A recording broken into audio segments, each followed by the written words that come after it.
Muy bien. Muy buen día a todos los hermanos que ya nos encontramos conectados a esta reunión de oración y aprovechamos de saludar igualmente a los que se conecten más tardecito y nos escuchen a través de YouTube. Hoy nos corresponde cambiar el capítulo 32 de Salmos y al versículo 1 en específico. Por lo tanto, además de leer versículos, vamos a hacer una pequeña introducción al Salmo. Entonces, el versículo 1, siempre en la versión Nueva Biblia de las Américas, dice así: Cuán bienaventurado es aquel cuya transgresión es perdonada, cuyo pecado es cubierto. Ya a modo de introducción, probablemente en sus Biblias, o donde si la leyeron online, no sé, el inicio de este salmo tiene un título, pero además ya tiene declarado el autor, dice Salmo de David, y luego dice másquil. Esta palabra másquil, eh, y además indica que es didáctico o contemplativo. Pero esta palabra másquil, hay algunos intérpretes de la Biblia que sugieren que podría ser también asociado a un ritmo del mismo salmo, como la forma de tocar este salmo. Sin embargo, todos coinciden en que hay instrucción en él y además meditación. Y esta meditación también se observa en la palabra Selah, que se repite varias veces en este salmo.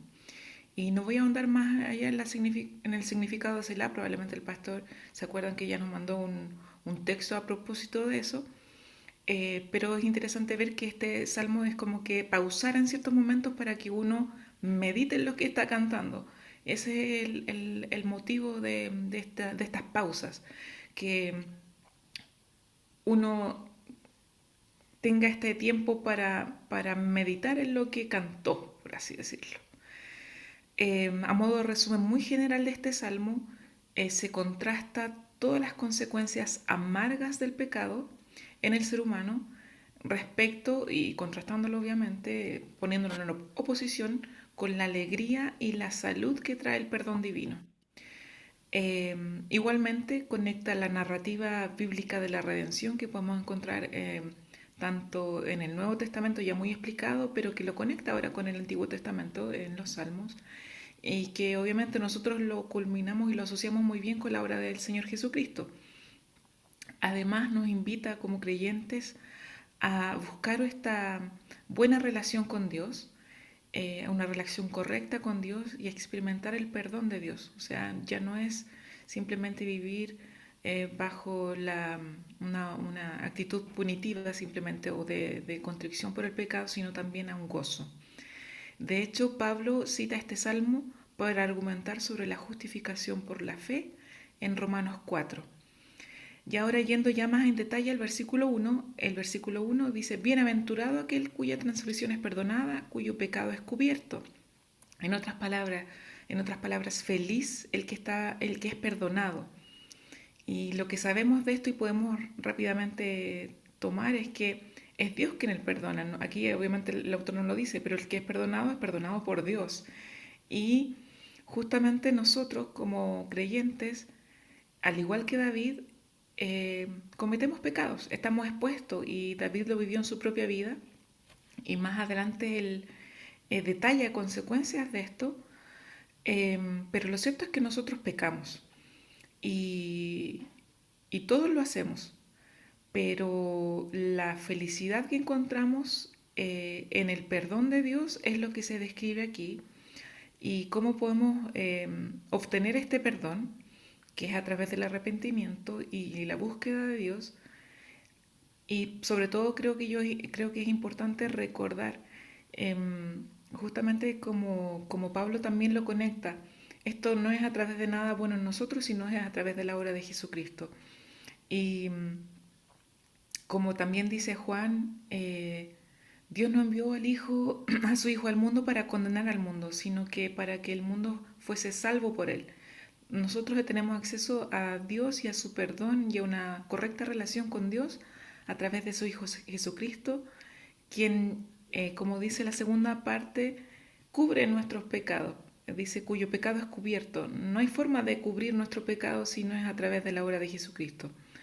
Por lo tanto, tomemos esto para nosotros. Vivamos la felicidad del perdón de Dios, busquemos el perdón de nuestros pecados siempre y busquemos de esta forma la felicidad que esto conlleva, la bienaventuranza que nos habla este primer versículo. Les invito a orar, hermanos. Amén. Padre Celestial, tu palabra es tan clara, es tan directa y nos invita, Señor, a vivir esta felicidad del perdón.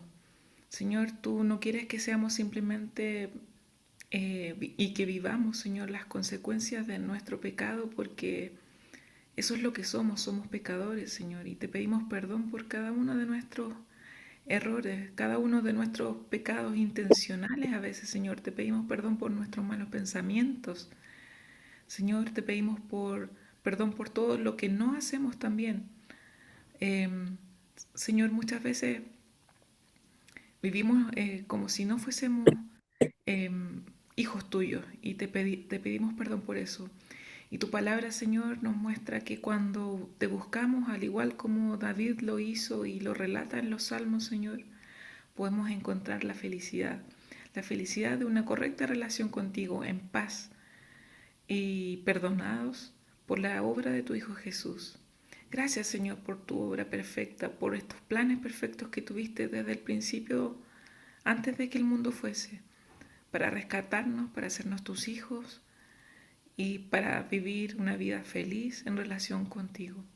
Gracias, Señor, y oramos en el nombre y por los méritos de tu Hijo Jesús. Amén.